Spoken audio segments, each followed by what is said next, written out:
เฮลโลสบายดีแนวก็กำลังจะไปลินบุญสวงเถื่อเนาะพากันมามือแรกเนาะ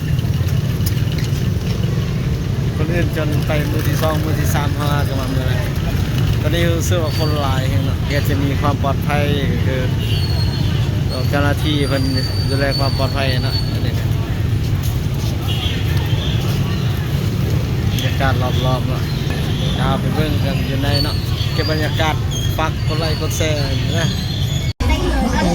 ที่สี่ต้องทำงานก่อนสมมติวันเกิดของเราจาก5 ถึง 7 สิงหา